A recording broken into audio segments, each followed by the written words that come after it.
करते हैं। ठीक है, factors affecting rate of reaction discuss कर रहे थे। उसमें पहला पॉइंट था टेम्परेचर, रेट ऑफ रिएक्शन को अफेक्ट करने वाले फैक्टर। फर्स्ट पॉइंट है टेम्परेचर। तो पोटेंशियल एनर्जी और प्रोग्रेस ऑफ रिएक्शन में ग्राफ था। इनिशियल में मेरे पास यहाँ कुछ रिएक्टेंट थे, कमिंग, यहाँ कुछ रिएक्टेंट थे, ये प्रोडक्ट है, ये ट्रांजिशन स्टेट है, ये जो एनर्जी है दिस इज एक्टिवेशन एनर्जी। ये क्या है? Activation energy. मैंने आपको ये कहा था लास्ट टर्न पे, जिन पार्टिकल की एनर्जी एक्टिवेशन एनर्जी के इक्वल या इससे ज़्यादा है, एक्टिवेशन एनर्जी के इक्वल या इससे ज़्यादा है, वही इफेक्टिव कोलिजन में पार्टिसिपेट करेंगे।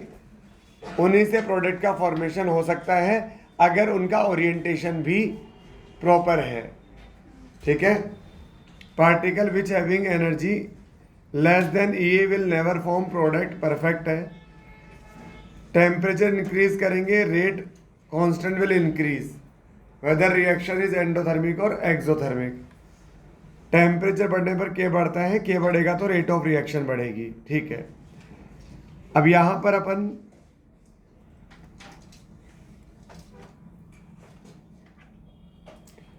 ये एक बोल्ट्जमान, मैक्सवेल, ठीक है, ये एनर्जी डिस्ट्रीब्यूशन कर्व है, इसके रिगार्डिंग डिस्कशन कर रहे थे। इधर मेरे पास फ्रैक्शन ऑफ पार्टिकल है, इधर अपने पास फ्रैक्शन ऑफ पार्टिकल है,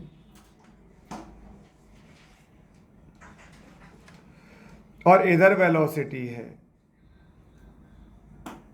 वेलोसिटी। ये अपन किसी T डिग्री सेल्सियस पर ये कुछ ग्राफ आया अपने पास, ये टेम्परेचर है T डिग्री सेल्सियस पर। ठीक है, ये कर्व है T डिग्री सेल्सियस टेम्परेचर पर। अब यहां अगर आप देखो तो शुरू में यहां वेलोसिटी कम है तो इनका फ्रैक्शन भी कम है। फिर इधर वेलोसिटी, थोड़ा ग्राफ अच्छे से बनाते हैं एक बार।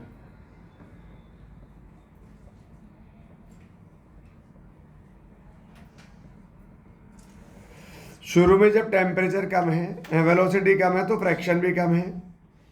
बाद में हाई वेलोसिटी हाई है, उसका फ्रैक्शन भी कम है।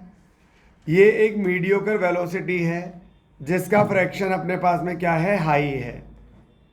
इसका मतलब ये केटीजी में पढ़ते हैं कि बहुत कम वेलोसिटी के पार्टिकल भी कम होते हैं, बहुत हाई वेलोसिटी के पार्टिकल भी कम होते हैं, जो बीच की रेंज की वेलोसिटी है वही पार्टिकल ज़्यादा होते हैं। ठीक है, इस तरह से। अब आप देखिए, मैंने अज्यूम कर लिया, देखो जैसे जैसे वेलोसिटी बढ़ेगी वैसे वैसे पार्टिकल की काइनेटिक एनर्जी बढ़ेगी। काइनेटिक एनर्जी बढ़ेगी तो ये जो आपने ग्राफ पढ़ा है ये वाला, जिनकी काइनेटिक एनर्जी ज़्यादा है, ठीक है, वो यहाँ से इस, जिनकी काइनेटिक एनर्जी ज़्यादा है वो इस एनर्जी बैरियर को क्रॉस करके ज़्यादा चले जाएंगे। अगर एनर्जी बैरियर को क्रॉस करके ऊपर चले गए, मतलब अब उनकी एनर्जी कैसी है? सफिशिएंट है, ताकि वो इफेक्टिव कोलिजन कर सकें। तो मैंने अज्यूम कर लिया कि ये वो सफिशिएंट वेलोसिटी है या वो इफेक्ट सफिशिएंट काइनेटिक एनर्जी है। ये जो ये वो पार्टिकल है, ये वाले पार्टिकल वो हैं जिनकी एनर्जी एक्टिवेशन एनर्जी के इक्वल या इससे ज्यादा है। देखो, इससे पहले वाले पार्टिकल की वेलोसिटी कम थी, वेलोसिटी कम तो हाफ mv² कम, मतलब काइनेटिक एनर्जी कम।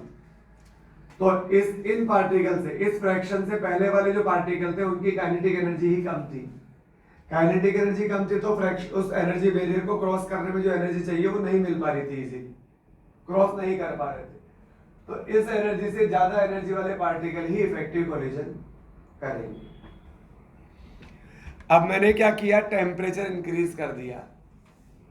टेम्परेचर इंक्रीज करने से क्या होगा?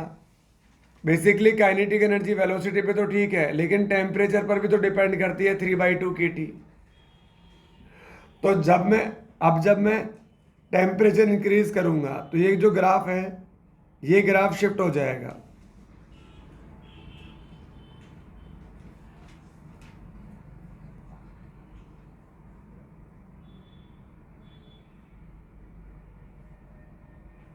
इस तरह से शिफ्ट हो जाएगा।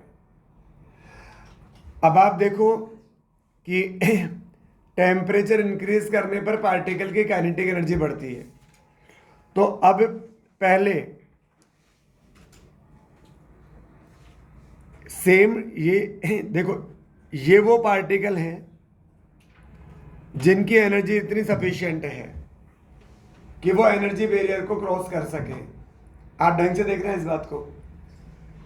पहले इन्हीं पार्टिकल का फ्रैक्शन, राइट साइड इधर वाई एक्सिस पे क्या है, फ्रैक्शन ऑफ पार्टिकल। तो पहले इन्हीं पार्टिकल का फ्रैक्शन कितना था, केवल इतना सा था। अब टेम्परेचर बढ़ाने पर पार्टिकल की एनर्जी बढ़ गई, एनर्जी बढ़ गई तो एनर्जी बैरियर को क्रॉस करके ऊपर चले गए। तो अब उसी एक्टिवेशन एनर्जी के इक्वल या उससे ज्यादा वाले पार्टिकल का फ्रैक्शन क्या हो गया, ये हो गया इधर। तो बेसिकली टेम्परेचर बढ़ाने पर मेरे पास उन पार्टिकल्स का फ्रैक्शन बढ़ जाता है। टेम्परेचर बढ़ाने पर उनकी एनर्जी, इंटरनल एनर्जी बढ़ती है। एनर्जी बढ़ती है तो उन पार्टिकल का फ्रैक्शन बढ़ जाता है जिनकी एनर्जी एक्टिवेशन एनर्जी के इक्वल या इससे ज्यादा है। उन पार्टिकल का फ्रैक्शन पहले इतना था, अब इतना है। पहले कम था, अब ज्यादा है। ठीक है। और यही तो पार्टिकल है जो इफेक्टिव कोलिजन कर पाएंगे। तो अगर इन पार्टिकल का फ्रैक्शन बढ़ गया तो ऑब्वियसली रेट ऑफ रिएक्शन भी बढ़ जाएगी। ठीक है। तो आप ये नोट कर लें बेटा, ये ग्राफ नोट कर लो। अपने से ग्राफ पे कोई क्वेश्चन नहीं आएगा, ये तो ऐसे समझने के हिसाब से पॉइंट है बस।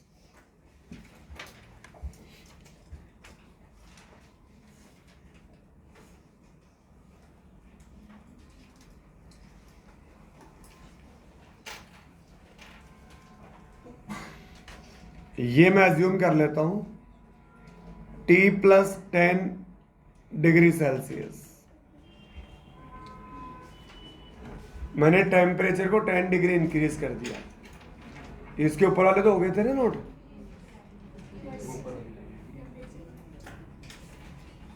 ठीक है।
बस एक ही पढ़ना है, टेम्परेचर इंक्रीज करने पर उन पार्टिकल्स का फ्रैक्शन बढ़ जाता है जिनकी एनर्जी एक्टिवेशन के इक्वल या उससे ज्यादा हो।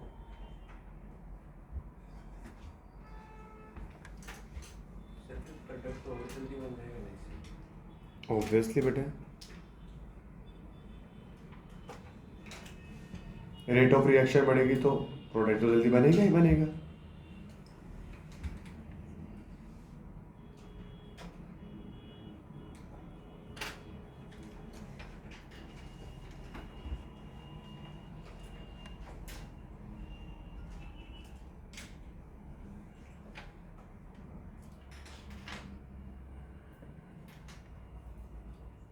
हो गया इतना?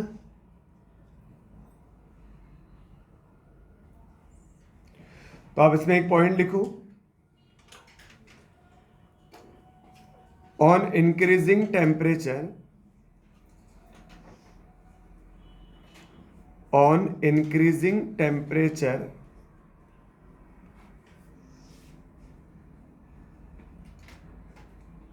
काइनेटिक एनर्जी ऑफ मॉलिक्यूल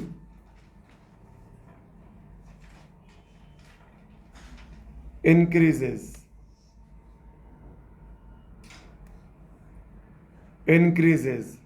ठीक है। आप चाहो तो रिलेशन भी लिख सकते हो, kinetic energy is equal to 3/2 kT।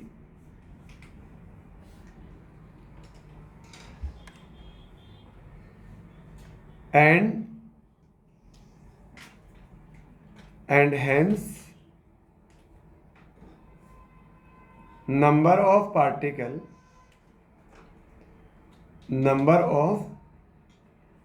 ऐसे लिख लो, activated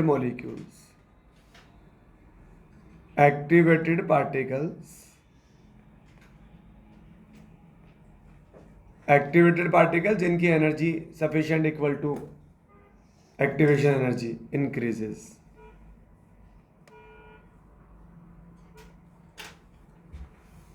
टेम्परेचर इंक्रीज करने पर काइनेटिक एनर्जी बढ़ेगी, जिससे वो पार्टिकल बढ़ जाएंगे जिनकी एनर्जी सफिशिएंट है। नेक्स्ट हेडिंग लिखो, relation between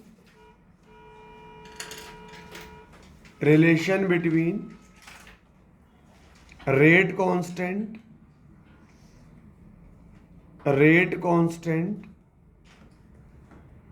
and temperature. Relation between rate constant and temperature.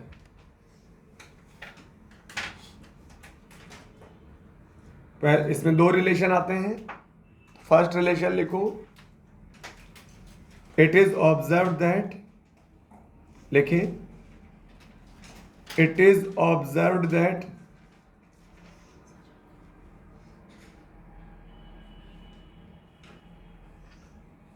by increasing temperature,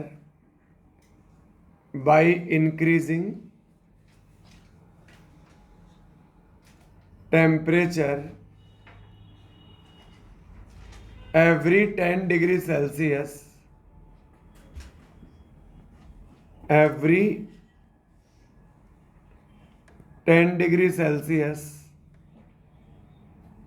comma, rate constant increases,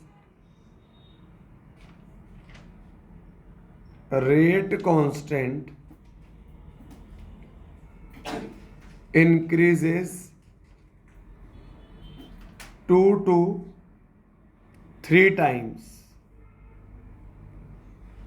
temperature को हर 10 डिग्री बढ़ाने पर रेट कांस्टेंट 2 से 3 गुना हो जाता है, ठीक है। तो ये जो रेशो होता है, इसे बोलते हैं टेम्परेचर कॉफिशिएंट म्यू। ये क्या होता है?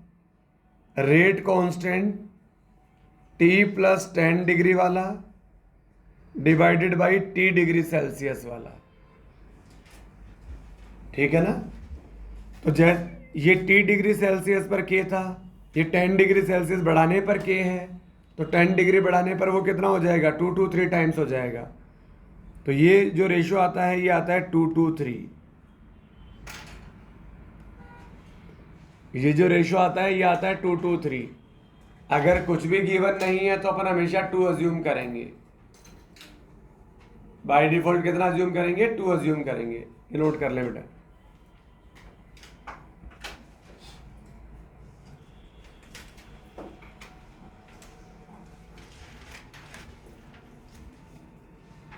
हाँ जी, इसमें एक रिलेशन और आता है KT2 by KT1 is equal to mu की power T2 minus T1 by 10।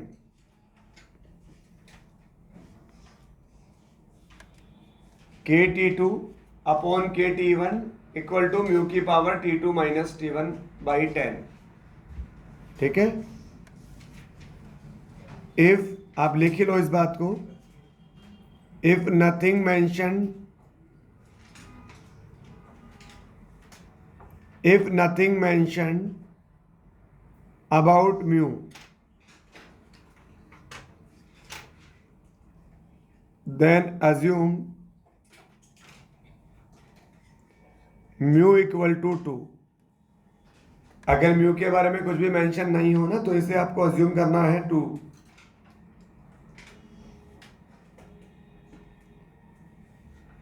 जैसे एक क्वेश्चन नोट करें, एक क्वेश्चन लिखो,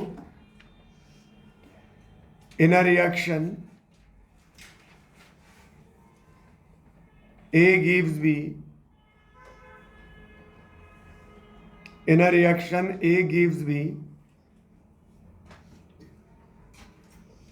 when temperature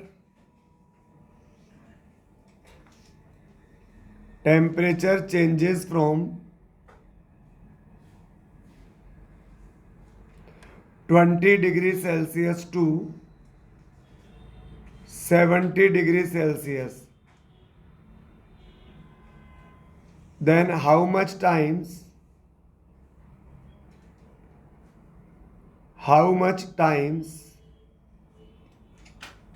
rate constant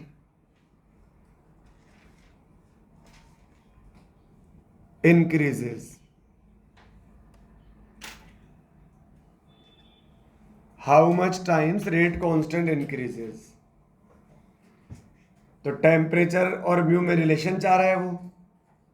इसका मतलब ये आ जाएगा के 70 डिग्री सेल्सियस वाला अपॉन में के आ जाएगा 20 डिग्री सेल्सियस वाला। म्यू की पावर T2 माइनस T1 होता है। T2 माइनस T1 क्या? 70 माइनस 20 डिवाइडेड बाई 10। सही। अब म्यू कुछ दे नहीं रखा तो उसे कितना अज्यूम करोगे? 2 अज्यूम करोगे। 2 की पावर 5 32। इसका मतलब 70 डिग्री सेल्सियस पर जो के आएगा वो पहले वाले का कितने टाइम्स आएगा? 32 टाइम्स आएगा। सिंपल।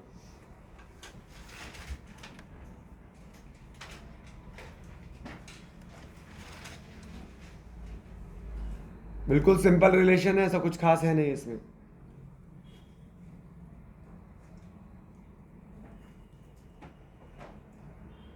ये तो फर्स्ट रिलेशन है। एक सेकंड रिलेशन और आता है, जहां से अपन आरेनियस इक्वेशन डिराइव करते हैं। आरेनियस इक्वेशन आप ढंग से समझना बेटा, इस बात को नोट मत करना, पहले समझना। देखो मेरी बात समझो। रेट आर, जैसे कोई रिएक्शन है A गिव्स B, तो यह आ जाएगा R इक्वल टू के। या अपन बेसिकली जो बात करते हैं ना वो बाइमोलिकुलर कोलिजन के लिए करते हैं, तो अपन ऐसे लिख लेते हैं A plus B give C। तो यह आ जाएगा, लेट सपोज A की पावर 1, A की पावर X, B की पावर Y, कुछ भी है ऐसा। मैंने अज्यूम कर लिया if concentration of A is equal to concentration of B is equal to 1m। तो रेट किसके इक्वल आ जाएगी? रेट इक्वल आ जाएगी के। सही बात। अब आप सुनो यार, देखो जो रेट है ना, रेट बेसिकली डिपेंड करेगी टोटल नंबर ऑफ कॉलिजन पर। रेट डिपेंड करेगी टोटल कॉलिजन पर। जितने ज्यादा कॉलिजन होंगे उतना ज्यादा प्रोडक्ट फॉर्मेशन हो सकता है, अगर दो बातें हो। जैसे मानो, जैसे ना जेई में दो एग्जाम होते हैं, पहला होता है मेंस और फिर होता है एडवांस। ठीक है, तो पहले कुछ स्टूडेंट की स्क्रीनिंग तो मेंस में ही हो जाती है। ठीक है, फिर जो बचेंगे उसके स्क्रीनिंग एडवांस में होगी। तो ये जो ZAB है ये तो टोटल कोलिजन को रिप्रेजेंट कर रहा है। अब इन टोटल कोलिजन पे मुझे दो कंडीशन अप्लाई करनी पड़ेगी। एक तो इनका ओरिएंटेशन प्रॉपर होना चाहिए, और एक इनका एनर्जी सफिशिएंट होनी चाहिए। इफेक्टिव कोलिजन की दो ही तो कंडीशन थी। तो ये तो क्या है, कोलिजन। अब इस कोलिजन को इफेक्टिव कोलिजन बनाने के लिए मुझे दो कंडीशन लगानी पड़ेगी। मैंने मान लिया कि टोटल कोलिजन का 80% तो ऐसे हैं जिनके पास सफिशिएंट एनर्जी है, तो मतलब 20% तो पहले ही अलग हो गए, 20% तो पहले ही अलग हो गए। तो एक मुझे लगाना पड़ेगा यहां पर फैक्टर ओरिएंटेशन का,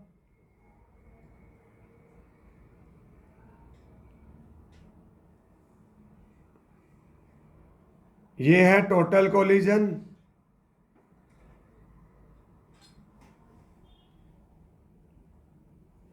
और एक यहां लगाना एक तो ओरिएंटेशन का फैक्टर हो गया, सफिशिएंट प्रॉपर डायरेक्शन होनी चाहिए तभी प्रोडक्ट बनेगा, और एक सफिशिएंट एनर्जी होनी चाहिए। तो जिन पार्टिकल्स की एनर्जी सफिशिएंट है उस फ्रैक्शन को रिप्रेजेंट किया जाता है e की पावर -EA/RT। आप ढंग से समझो, ये क्या है? फ्रैक्शन ऑफ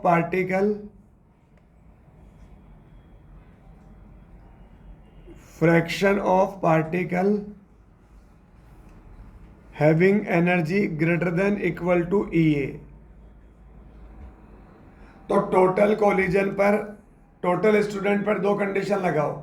जो मेंस में पास हुए 80%, फिर जो मेंस में आए उनका 20% एडवांस में सेलेक्ट हुए। सही बात है। तो टोटल कोलिजन पे दो कंडीशन लगाओ, पहले तो ओरिएंटेशन, फिर उनका ओरिएंटेशन सही था। अब उनमें से देखो कि कितनों की एनर्जी सफिशिएंट है। तो टोटल कोलिजन पे ये दो आप कंडीशन अप्लाई करोगे तब आपके पास क्या निकल कर आएगा? इफेक्टिव कोलिजन निकल कर आएगा। समझे क्या मेरी बात आप? ठीक है, तो इस तरह से। और R और K क्या है? इक्वल है, तो अपन यहाँ क्या बोल सकते हैं? इसको K के इक्वल बोल सकते हैं। तो यहाँ जाएगा बेसिकली K, रेट कांस्टेंट। तो अब इन दोनों को मिलाकर आर्हेनियस ने एक अपना कांस्टेंट दे दिया इन दोनों को मिलाकर आर्हेनियस ने एक अपना कांस्टेंट दे दिया A। तो यहां से क्या बना? K is equal to E की पावर -EA/RT। नहीं, सारे क्वेश्चन बन जाएंगे। ये मैं जो कहानी सुना रहा हूं ना, अगर ये कहानी आपको नहीं भी पता है तो भी कोई प्रॉब्लम नहीं है, पर अगर पता होगी तो थोड़ा सा फील आएगा कि यहाँ चल क्या रहा है। टोटल कोलिजन से प्रोडक्ट नहीं बनेंगे भाई, उनके पास दो कंडीशन होनी चाहिए। एक तो ओरिएंटेशन प्रॉपर होना चाहिए, उसके लिए तो मैंने P से मल्टीप्लाई कर दिया। जैसे केवल 0.1 ही ऐसा है, मतलब 10% ही ऐसा है जिनका ओरिएंटेशन प्रॉपर है, तो मल्टीप्लाई करो 10% से। 10% कितना होता है? 0.1, तो P आ गया 0.1। ठीक है, और जिनका ओरिएंटेशन प्रॉपर है उनमें से भी कितनों की एनर्जी सफिशिएंट है?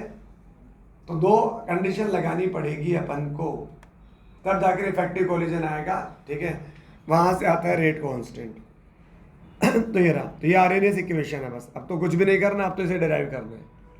अब तो लोग लेके अब तो सब खत्म हो चुका है। ये आ जाएगा क्या? ln आगे तो मेहनत है, दिमाग वाला काम तो वही था। ln के ये आ जाएगा ln a इंटू ई की पावर माइनस ई ए अपॉन आर टी। अब ये आ जाएगा ln के, ये आ जाएगा ln a, log a plus log b आ जाएगा। ठीक है, जब मैं यहाँ log b लिखूंगा तो minus E A by R T कहाँ आ जाएगा, आगे आ जाएगा। मैं चलो एक स्टेप और कर ही लेते हैं।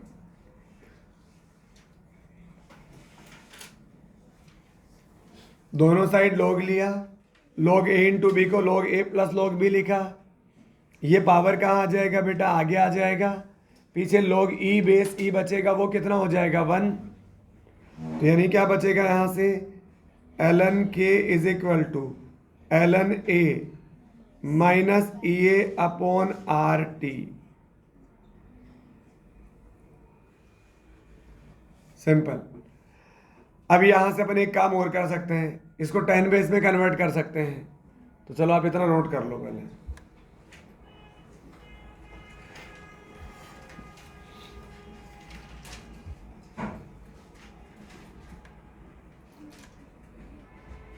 यहां रेट के जो है वो रेट के इक्वल आ जाता है जब कंसंट्रेशन 1 होती है।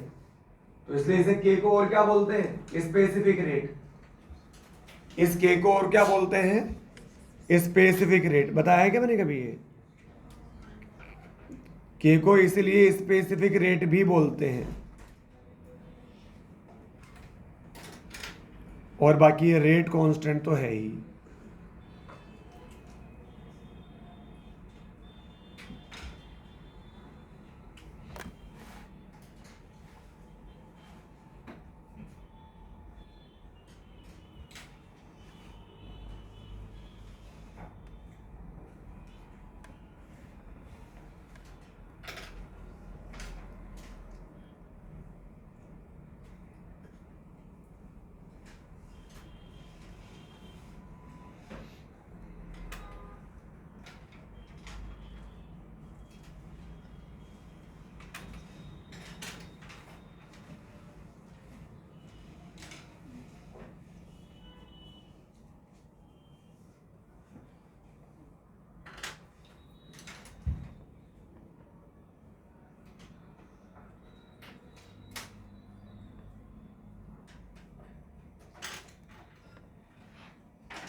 अगर इस आरएनएस इक्वेशन पर मैं टेम्परेचर की लिमिट अप्लाई कर दूं, तो टेम्परेचर की लिमिट मैंने अप्लाई कर दी इनफाइनाइट, तो आप यहाँ इनफाइनाइट पुट कर लो।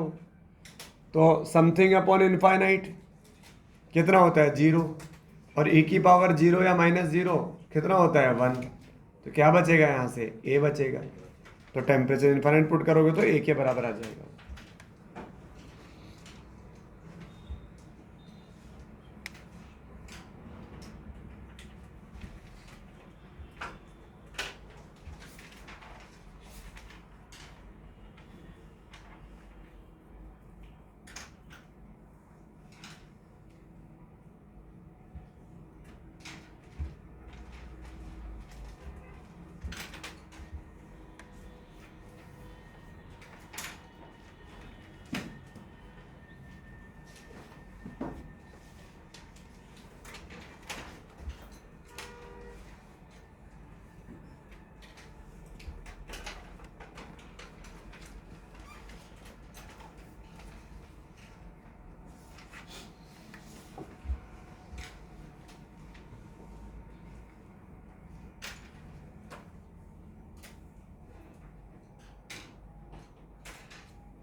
जी।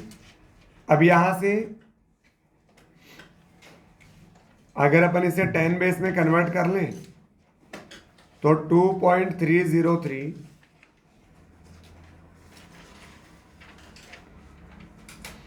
इधर आ जाएगा log 10 बेस के 2.303 log 10 base a minus E A upon R T. इस 2.303 का डिवाइड कर लूंगा तो क्या बचेगा, log 10 बेस के इधर आ जाएगा log 10 base a minus E A upon 2.303 R T. 2.303 R T note करते जाएं साथ साथ में, ऐसा कुछ खास है नहीं है।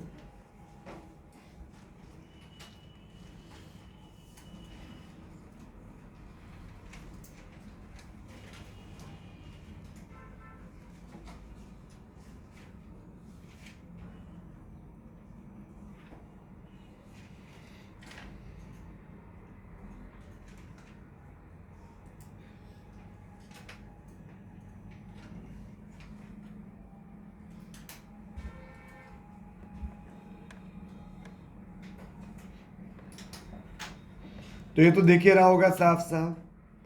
अगर मैं टेम्परेचर इंक्रीज करूंगा, अगर टेम्परेचर इंक्रीज करूंगा तो यहाँ डिनोमिनेटर इंक्रीज होगा, तो ये पूरा क्या हो जाएगा, डिक्रीज हो जाएगा। सब्ट्रैक्ट होने वाली वैल्यू डिक्रीज हो जाएगी, और अगर सब्ट्रैक्ट कम होगा तो log के यानी के क्या हो जाएगा, बढ़ जाएगा। तो यहाँ से के इंक्रीज हो जाएगा। आपने ये तो पूछा ही नहीं कि सर एंडो है कि एक्सो, क्योंकि यहाँ कहीं डेल्टा एच तो आ ही नहीं रहा। डेल्टा एच पर ही तो डिपेंड कर, वही तो उसमें एंडो एक्सो में अलग अलग होता है। एक्टिवेशन एनर्जी तो इन जनरल टेम्परेचर पर डिपेंड ही नहीं करती है ना, तो इसलिए हमेशा ही बढ़ता है। नोट कर लो भाई।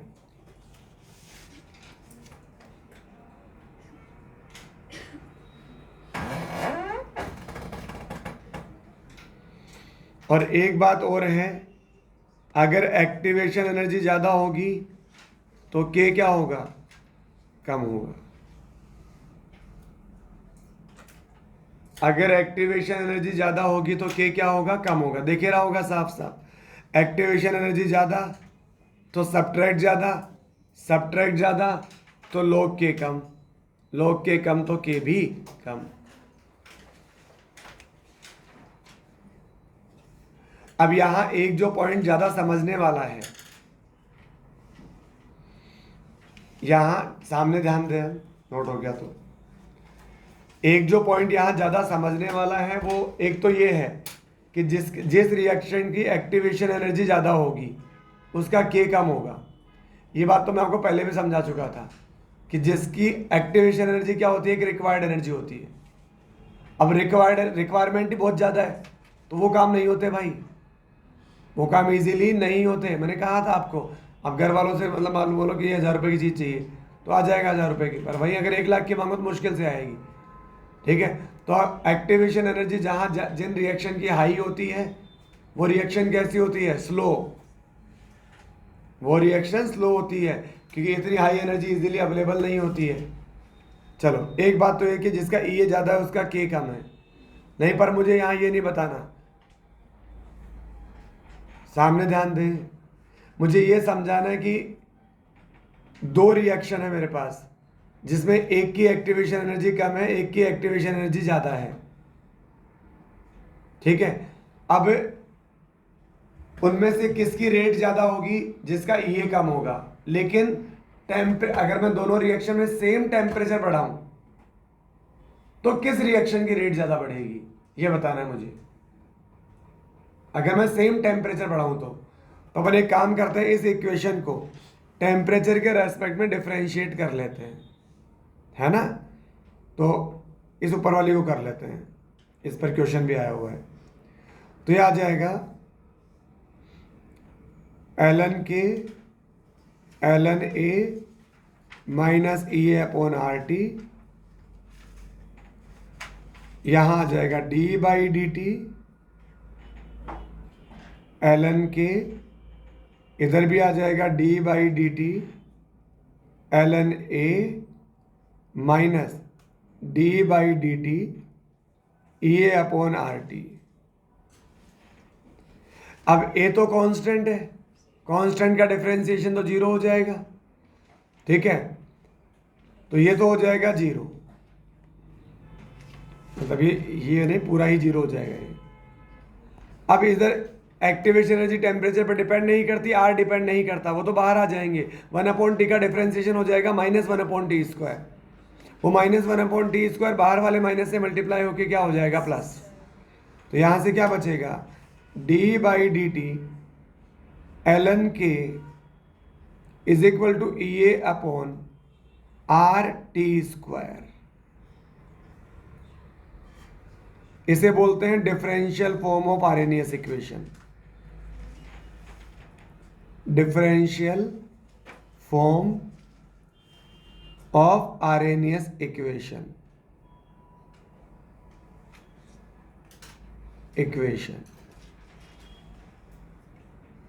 हाँ जी, अब आप एक बात देखो, नहीं सामने ध्यान दो। अगर मान लो दो रिएक्शन में आप टेम्परेचर सेम इंक्रीज करो, यानी dt को तो क्या कर दिया आपने, सेम कर दिया dt को, dt यानी चेंज इन टेम्परेचर। अगर दो रिएक्शन में टेम्परेचर में चेंज सेम है तो जिस रिएक्शन का EA ज्यादा होगा उसके ln k में चेंज ज्यादा आएगा। प्रोपोर्शनल दिख रहा होगा ना साफ साफ, तो यह आ जाएगा d ln k, this is directly proportional to activation energy. अब भाई जिस रिएक्शन का टेम्परेचर ज्यादा है उसका k ज्यादा होगा, यानी टेम्परेचर बढ़ाने पर k हमेशा बढ़ेगा, टेम्परेचर बढ़ाने पर रेट कांस्टेंट हमेशा बढ़ेगा, हमेशा हमेशा हमेशा। अब कहाँ ज्यादा बढ़ेगा वो ये बताएगा। जिस रिएक्शन का टेम्परेचर सेम बढ़ाया, dt सेम कर दिया, तो जिस रिएक्शन का EA ज्यादा है उसके ln k में इंक्रीमेंट ज्यादा होगा, मतलब उसका k ज्यादा बढ़ेगा। दो अलग अलग बातें हैं, कॉन्ट्राडिक्टरी। जिसका EA ज्यादा है, रिक्वायर्ड एनर्जी ज्यादा है, रिएक्शन स्लो होगी, k कम होगा। लेकिन k टेम्परेचर बढ़ाने पर k बढ़ेगा भी उसी का ज्यादा जिसका EA ज्यादा होगा, ठीक है ना। टेम्परेचर बढ़ाने पर जिसका EA ज्यादा था उसका k कम था, शुरू में ही कम था, लेकिन अब आप टेम्परेचर बढ़ाओगे तो टेम्परेचर बढ़ाने पर तो सभी का k बढ़ेगा, लेकिन जिसका EA ज्यादा था ना, जिसका EA ज्यादा था, राइट वाले का, राइट हैंड का EA ज्यादा है मान लो, तो इसका EA ज्यादा था तो इसका k कम था, और लेफ्ट वाले का, लेफ्ट वाले रिएक्शन का EA कम था, EA कम था तो इसकी रेट ज्यादा थी। अरे सही बात है ना, रिक्वायर्ड एनर्जी कम तो रेट ज्यादा, रेट कांस्टेंट ज्यादा। तो पहले ये थे ऐसे, इसका रेट कांस्टेंट कम, इसका रेट कांस्टेंट ज्यादा, इसका EA ज्यादा, इसका EA कम। अब मेरे टेम्परेचर बढ़ाने पर दोनों बढ़ेंगी, लेकिन कौन ज्यादा बढ़ेगी, जिसका EA ज्यादा है, तो इसमें रेट ऑफ चेंज ज्यादा आएगा और इसका k कम बढ़ेगा दोनों का, ठीक है, लेकिन इसका ज्यादा बढ़ेगा। अल्टीमेटली भी ज्यादा उसी का रहेगा k जिसका EA कम था, पर बात है केवल स्पीड की कि टेम्परेचर बढ़ाने पर k बढ़ता किसका ज्यादा है, जिसका EA ज्यादा होता है। समझ गए भाई? तो आप ये नोट कर लो, फिर मैं पॉइंट दिखा देता हूं, यहां पर नोट कर ले जल्दी से।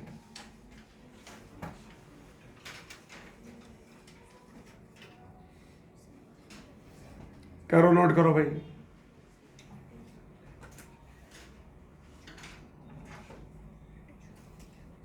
हो गया, समझ रहा है?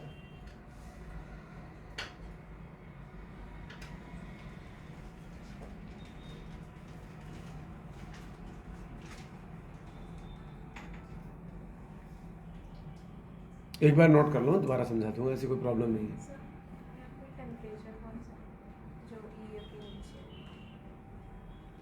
नहीं, ये वाला, ये अभी तो कोई रिएक्शन किसी T टेम्परेचर पर है,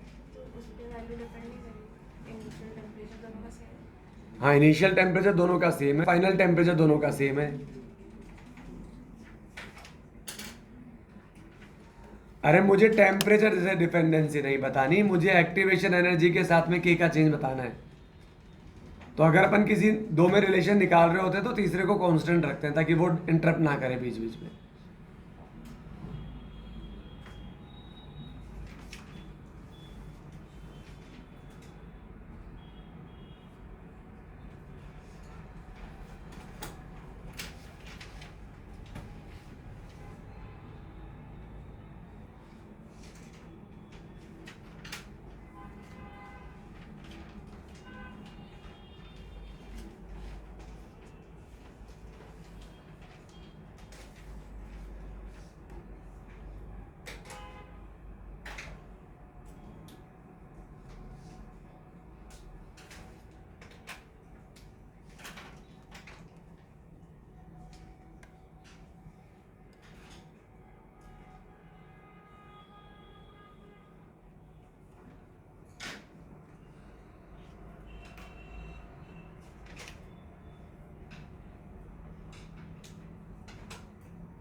बोल। क्या बोलते हैं, टेम्परेचर बढ़ाएंगे तो एलन की डिपेंड करेगा उस पर, हाँ, तो उससे ये चेंज हो जाएगा। ऐसे थोड़ी होता है। टेम्परेचर बढ़ाएंगे तो एल के बढ़ जाएगा, और एल के बढ़ गया तो ई बढ़ गया। सर एक तरह कैसी बातें कर रहे हो यार। ये भी तो टेम्परेचर पर ही depend अच्छा, करती है। एक second. A equal to B upon C, C बढ़ गया तो ए बढ़ गया, और ए बढ़ गया तो बी बढ़ गया, ऐसा मतलब सी बढ़ गया तो ए कम हो गया, कम हो गया। और ए कम हो गया तो बी कम हो गया। मैं मजाक चल रही है। बी तो ये तो कांस्टेंट है ना भाई। अगर ये बढ़ गया तो ये कम हो गया, और ये कम हो गया तो फिर वही तो बढ़ा। ये इंक्रीज हुआ तो ये डिक्रीज हुआ। अच्छा, मतलब तो फिर ये डिक्रीज हुआ तो फिर ये, तो बात रिलेशन तो इन दोनों में ही है ना। फिर फिर एक तरह से आपसे टेम्परेचर से बता रहे हो, उसे एलन की चेंज होगा, एलन के से ई चेंज हो जाएगा। अरे कैसे एलन के से ये चेंज थोड़ी होगा, ई से एलन के चेंज होगा। फैक्टर तो एक्टिवेट चेंज करना है के को, उसके फैक्टर देखने हैं। तो एक ई है, एक टेम्परेचर है। टेम्परेचर का ई से कोई रिलेशन नहीं है डायरेक्ट। ठीक है, चलो आप लिखे इसमें, on increasing temperature, on increasing temperature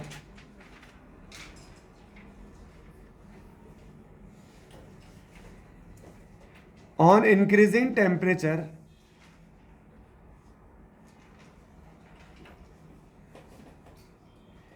increment in value of k, in value of rate constant,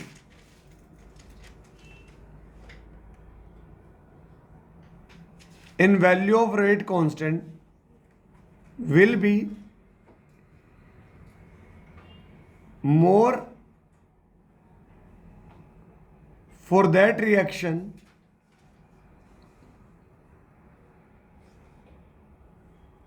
whose EA value is high.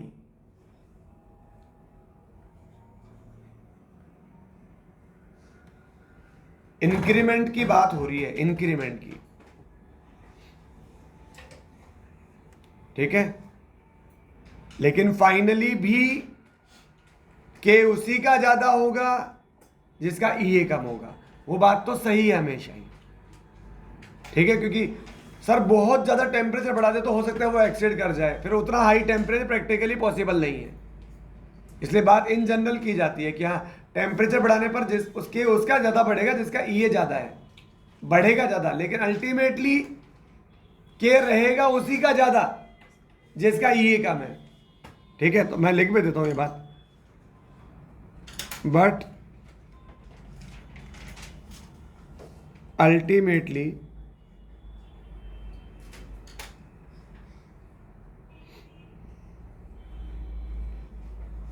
reaction whose EA is more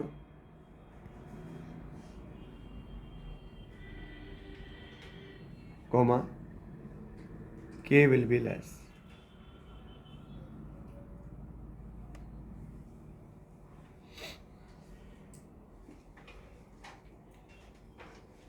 चलो बस अब तो करना क्या है, तो मुझे एक ग्राफ बना के बता दो आप बस। 1/T और ln के या log के ग्राफ बनाओगे। रिलेशन आपके सामने है, log के log a minus EA upon 2.303 RT।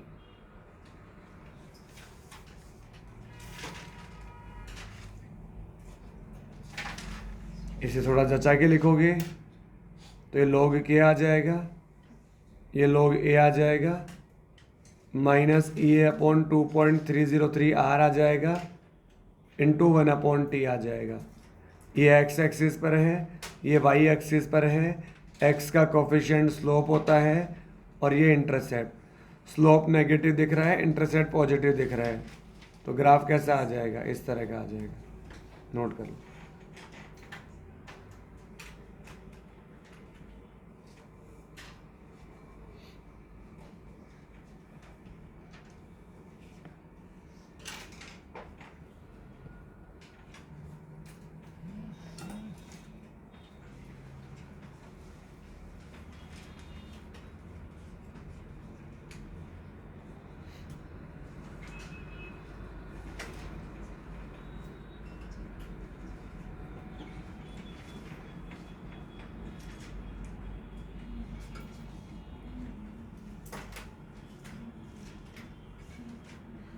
इतना नोट हो गया सबका?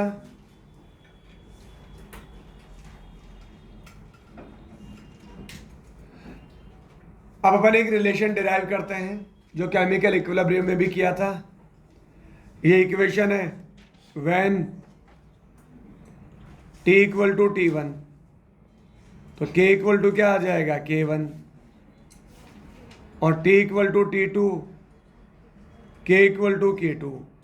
ये मैं यहाँ पुट कर लूँगा, दो इक्वेशन बन जाएगी, सेकंड में से फर्स्ट को सेपरेट कर लूँगा।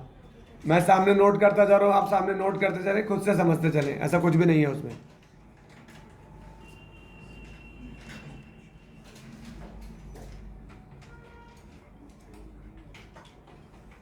नोट करते चले साथ साथ में।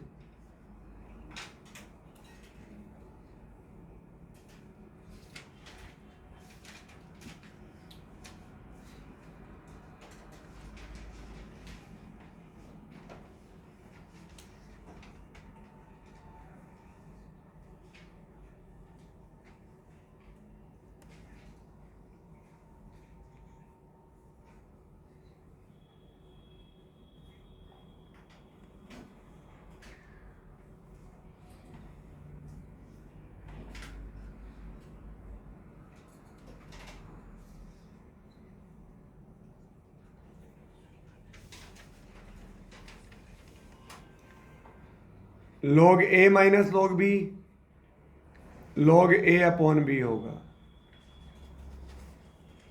ये तो हट ही जाएगा, this minus this, this minus this, ऊपर वाले के आगे आ जाएगा प्लस, जो कॉमन आ रहा है उसे कॉमन ले लो।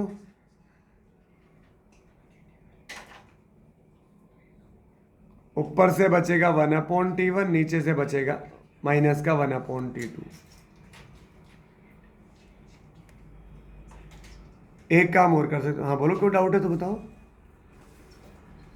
तो ये ई और किसमें? ई और एल एन के में आपने ये increasing temperature increasing value of rate constant will more that reaction E value.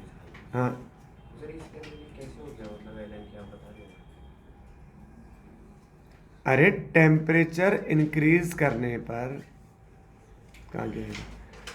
Temperature increase कर रहे हैं अपन, क्या कर रहे हैं? इंक्रीज।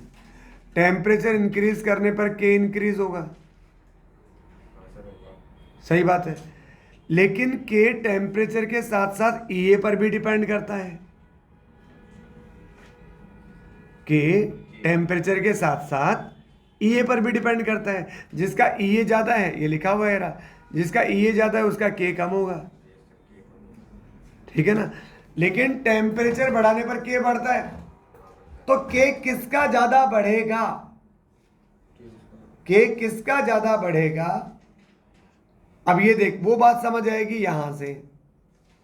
टेम्परेचर इंक्रीज करने पर के बढ़ता है, लेकिन के उसका ज्यादा बढ़ेगा जिस रिएक्शन की एक्टिवेशन एनर्जी ज्यादा है। ये बिल्कुल ऐसा है, दो आदमियों की चोट लगी है बराबर। अब अगर चोट बराबर लगी है तो ज्यादा रिकवर कौन करेगा? जिसकी विल पावर ज्यादा है, सही बात है ना। तो ये एक्टिवेशन एनर्जी उसकी इंटरनल वैल्यू है। ये तो पार्टिकल्स के नेचर पर डिपेंड करती है, वही विल पावर भी नेचर पर डिपेंड करती है, सही बात है ना। तो जल्दी दोनों बराबर टाइम में थोड़ी रिकवर होते हैं। एक जल्दी रिकवर होता है, एक लेट रिकवर होता है, सब जगह की कहानी है भाई। सेम दो जनों के सेम प्रॉब्लम आई तो दोनों को उससे बाहर निकलने में सेम टाइम नहीं लगता कभी भी। कुछ जल्दी रिकवर कर जाते हैं, कुछ को टाइम लगता है, कुछ उसी शब्द में बैठे रहते हैं जीवन भर, क्योंकि उनको कुछ करना ही नहीं है आगे, सही बात है भाई। देखो पहले जब वो कौन से रामायण देखते थे ना, उसमें वो एक बार एक कहावत आती थी, मतलब वो रावण एक बात बोलता था कि बुद्धिमान आदमी कभी बीते हुए का शौक नहीं करते, है ना, ऐसे। तो जो चला गया वो चला गया यार, उसकी क्या बात कर रहे हैं, आगे उसको ओवरकम करके आगे बढ़ो भाई लाइफ के अंदर, है ना। तो के टेम्परेचर बढ़ाने पर बढ़ेगा, लेकिन किसका ज्यादा बढ़ेगा भाई? दोनों, जिसका ई ज्यादा है, ये मतलब है इसका, ठीक है। तो चलो अब यहां से ये नोट कर ले बेटा इतना। अब लास्ट में एक काम और कर सकते हैं क्या? T1 T2 को एलसीएम ले लो। अरे T1 T2 को एलसीएम ले लो तो एक इक्वेशन और बन जाएगी फटाफट। अभी तो कॉपी भरने वाली बात है बस ये।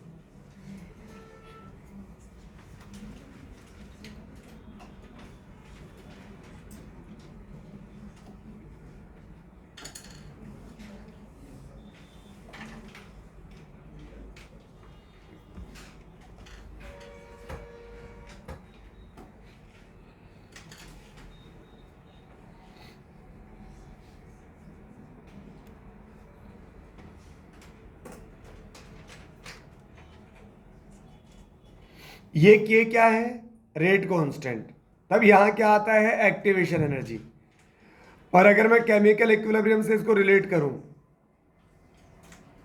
तो वहां वो के इक्विलिब्रियम 2 अपॉन के इक्विलिब्रियम 1, फिर वहां आता था यहां डेल्टा एच अपॉन 2.303 आर। सब कुछ सेम आएगा, बाकी तो वही T2 minus T1 upon T1 T2। शायद ये फॉर्मूला आपको याद आ रहा हो, ठीक है। तो जब एक्टिवेशन एनर्जी आती है तब तो रेट कांस्टेंट आते हैं, जब डेल्टा एच आता है तब इक्विलिब्रियम कांस्टेंट आता है। यह है फ्रॉम केमिकल इक्विलिब्रियम। बहुत सारी थ्योरी पढ़ ली अपन ने, अब अपन थोड़े से क्वेश्चन प्रैक्टिस करेंगे।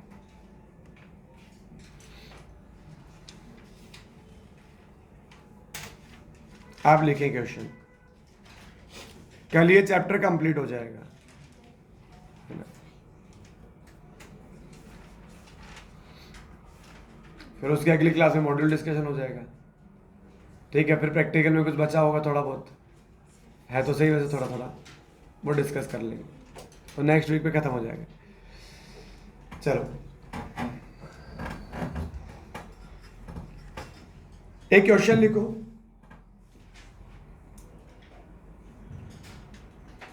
The slope of the graph,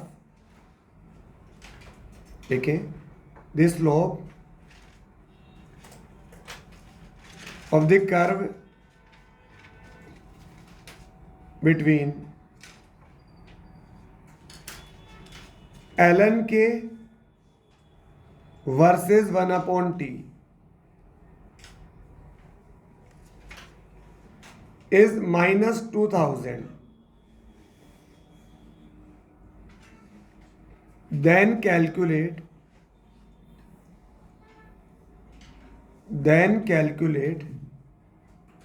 A in kilocalorie per mole. Then calculate A in kilocalorie per mole. तो बस करो सोल्व. ln के वाला है ln A minus EA/RT. Compare कर लो. इसका स्लोप क्या आ जाएगा? स्लोप आएगा माइनस EA/R. गिवन स्लोप के इक्वल कर लो माइनस 2000 के, तो ये आ जाएगा 2000 इंटू R. अब अपने से कैलोरी में पूछा है 2000, R की वैल्यू 2 अपॉन करोगे 1000 किसके लिए? किलो के लिए. तो क्या बचेगा यहाँ पर?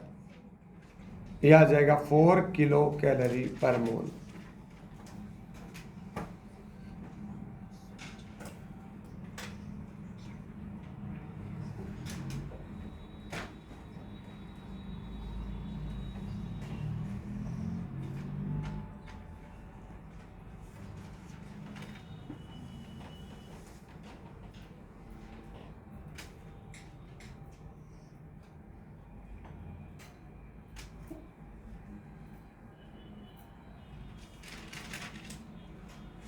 हो गया नोट? नेक्स्ट क्वेश्चन लिखो, सब ट्राई करना.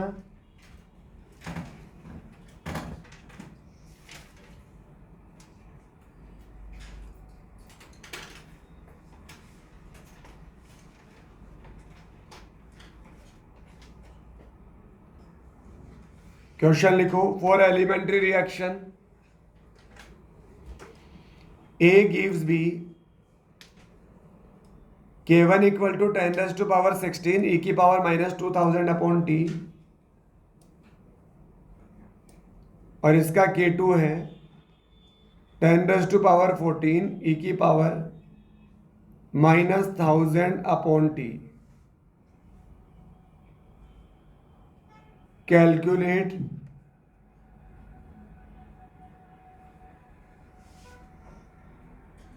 Temperature at which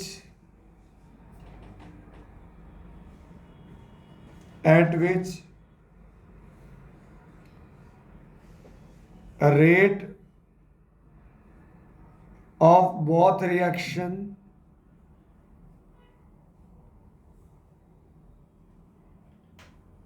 becomes equal.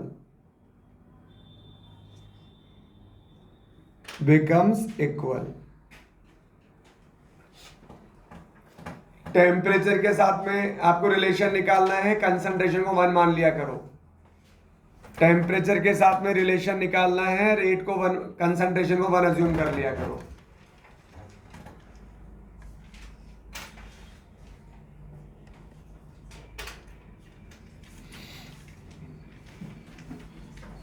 तो ये क्या बोलना चाह रहा है? R इक्वल टू के इंटू रिएक्टेंट आता है ना यहां पर.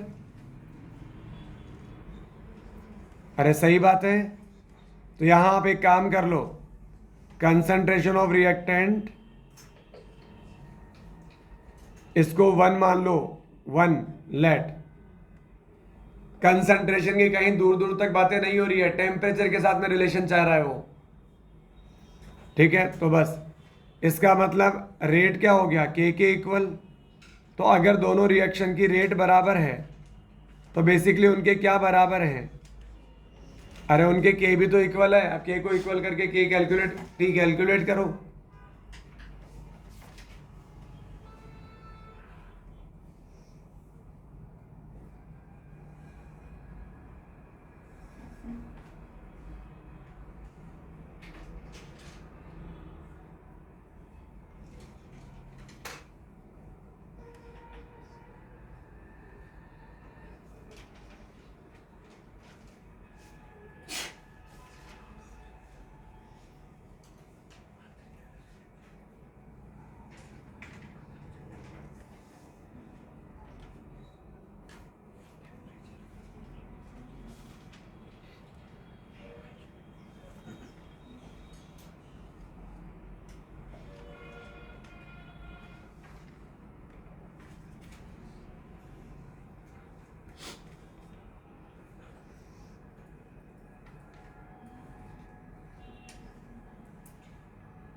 अरे हो गया क्या?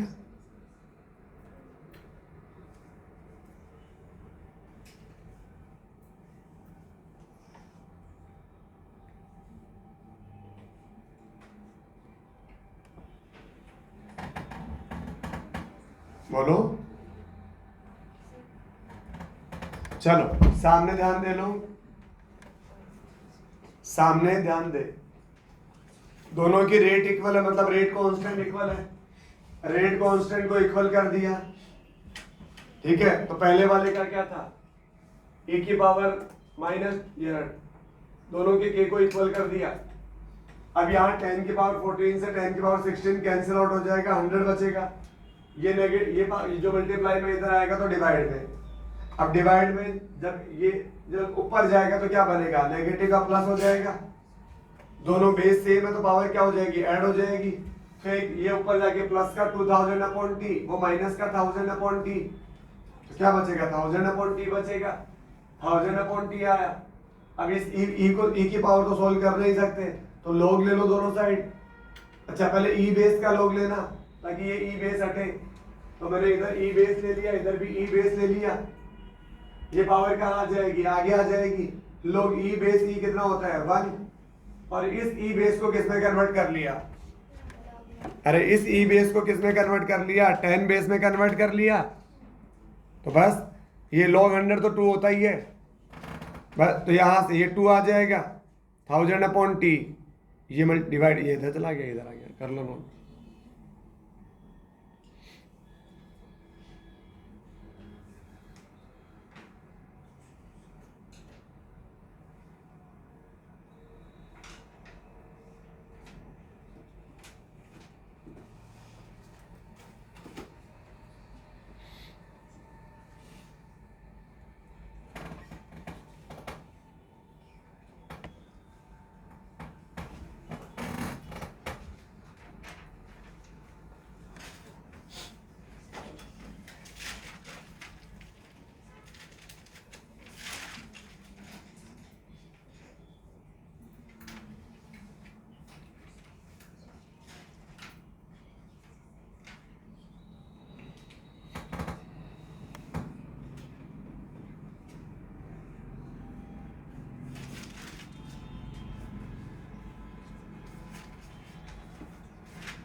हो गया,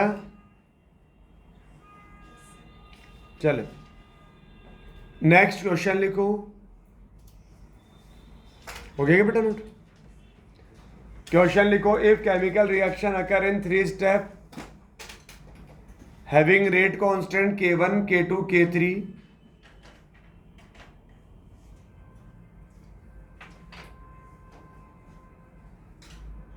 the overall rate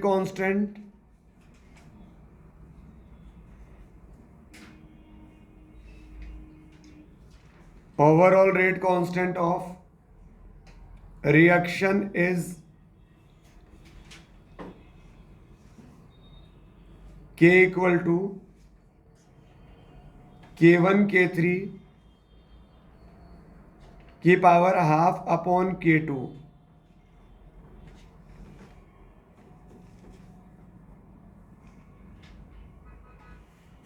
if EA of first comma second and third steps are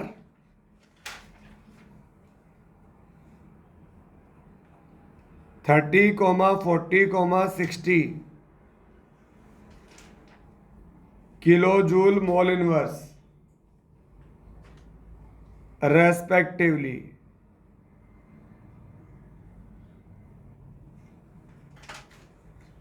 find EA of overall reaction।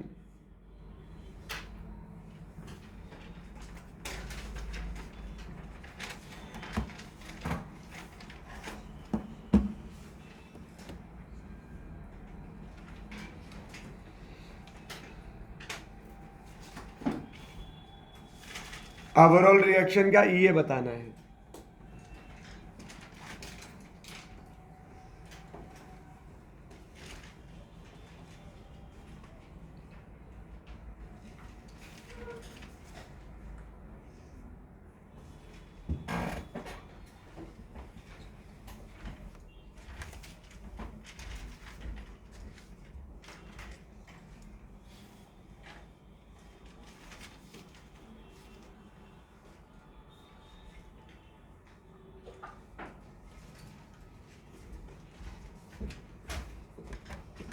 तो आप समझो, बहुत सिंपल क्वेश्चन है, सामने ध्यान दो, बहुत ज्यादा सिंपल।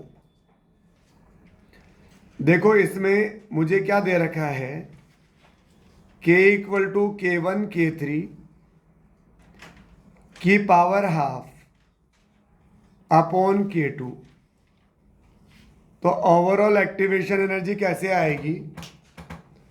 जो मल्टीप्लाई हो रहा है उनका एक्टिवेशन एनर्जी को ऐड कर दो, जो डिवाइड हो रहा है उसकी एक्टिवेशन एनर्जी को सब्ट्रैक्ट कर दो। जो मल्टीप्लाई हो रहा है उनकी एक्टिवेशन एनर्जी ऐड कर दो, जो डिवाइड हो रहा है उसको सब्ट्रैक्ट कर दो, और जो उनकी पावर है उससे मल्टीप्लाई कर दो। तो क्या आ जाएगा? EA1 plus EA3।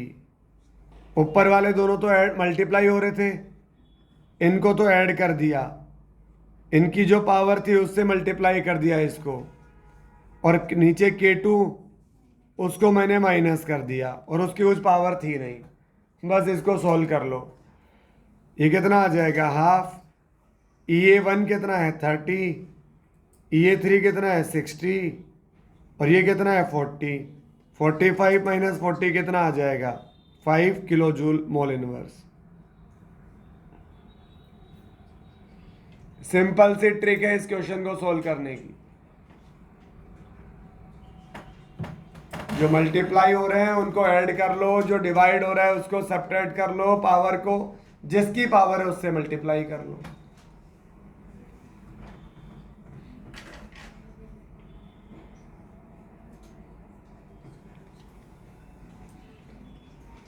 अगर आप ये जानना चाहते हैं कि आया कहां से, तो आरएनएस इक्वेशन से आता है। ये आरएनएस इक्वेशन से आता है, वहां बेस को पावर्स को कंपेयर करने पर।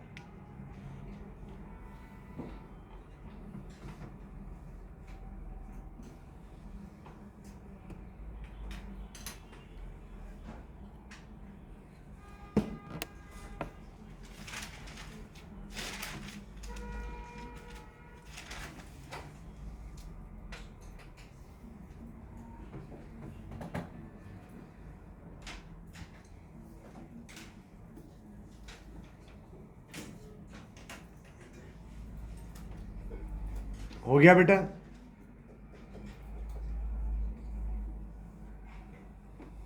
एक क्वेश्चन नोट करें।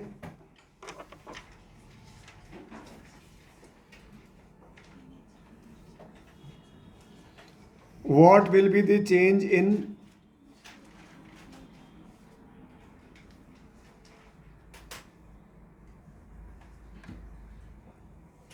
what will be the change in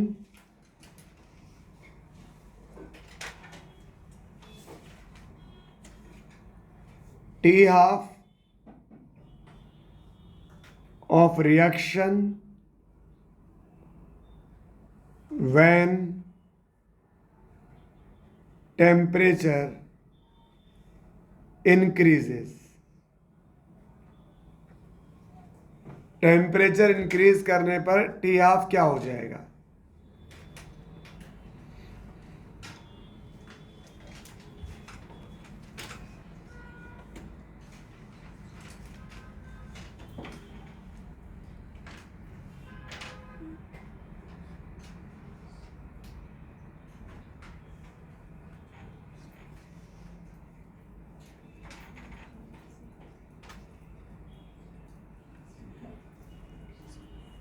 हाँ भाई, क्या रिलेशन होता है? A0/2K। फर्स्ट ऑर्डर में टी हाफ और के क्या क्या रिलेशन है?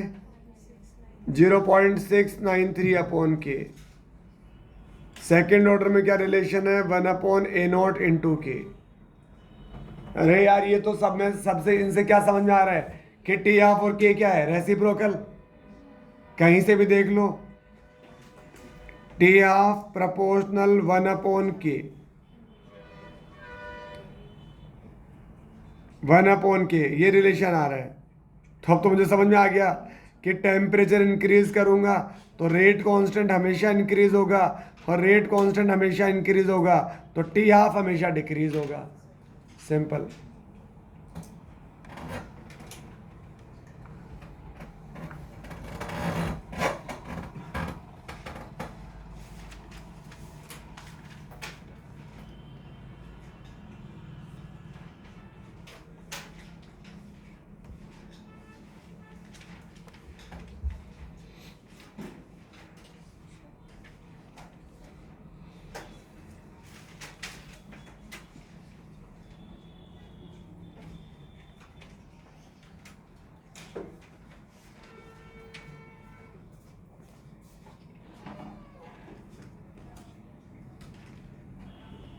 सिंपल है।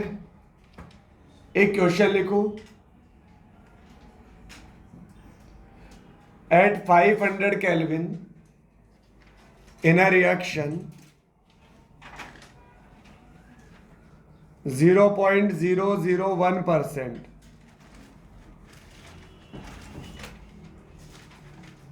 of the total molecule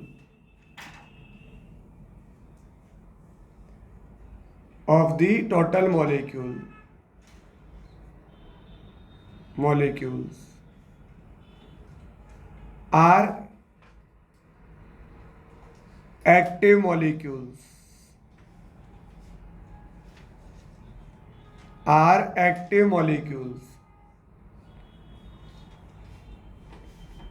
calculate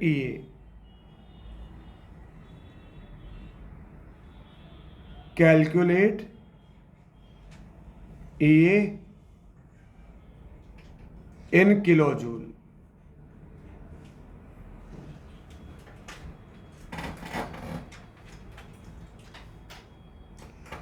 active molecule कौन से होते हैं, जिनकी energy greater than equal to EA होती है। तो उनका फ्रैक्शन तो मैंने बताया था आपको, फ्रैक्शन ऑफ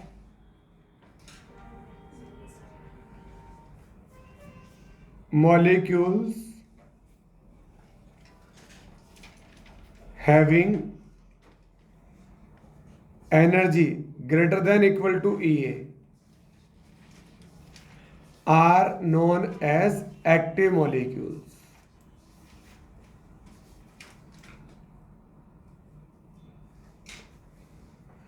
इसका मतलब एक्टिव मॉलिक्यूल कितने हो गए अपने पास,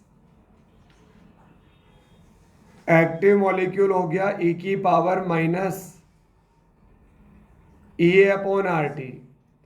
और ये दे कितना रखा है इसने एक्टिव मॉलिक्यूल 0.001%, परसेंट होता है डिवाइड बाई 100। ठीक है, अरे समझे क्या, उस फ्रैक्शन, वो जो फ्रैक्शन था, वो जो लिखवाया था कि एक तो ओरिएंटेशन वाला फैक्टर, एक एनर्जी वाला फैक्टर, तो ये वो फ्रैक्शन होता है। तो अब तो इसको सॉल्व करना है, तो क्या आ जाएगा, e⁻⁻⁸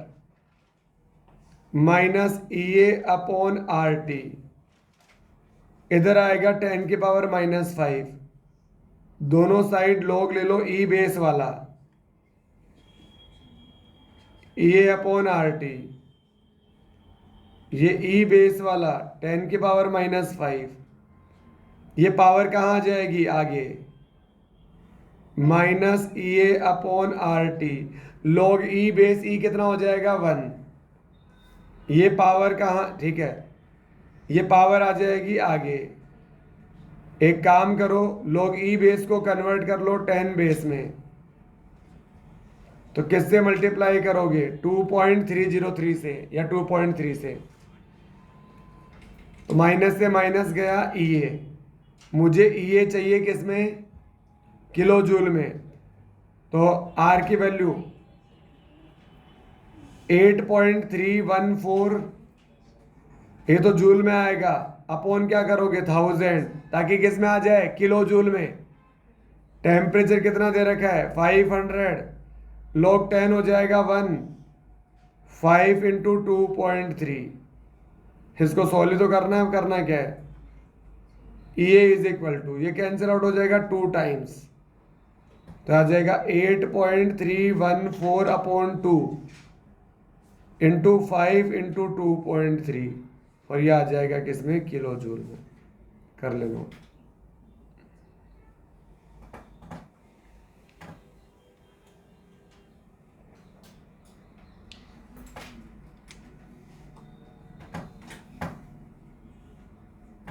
मतलब कैलकुलेशन है क्वेश्चन में, और तो क्या ही है।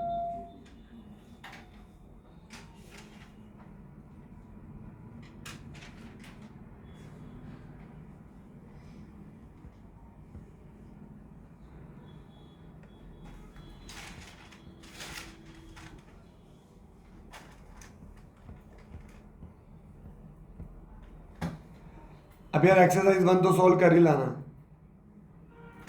परसों टेस्ट हो आपका संडे को, बस तो फिर एक्सरसाइज 1 तो सोल्व कर ही लाना। कल मेरे पास ज़्यादा कुछ रहेगा ही नहीं कराने के लिए, प्रैक्टिकल में तो पता नहीं कितना टाइम लगेगा।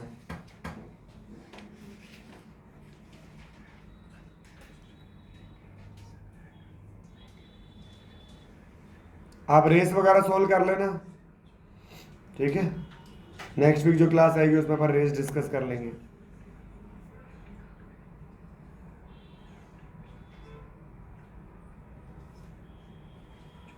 हो गया, तो बहुत है आज के लिए, फिर हो गया।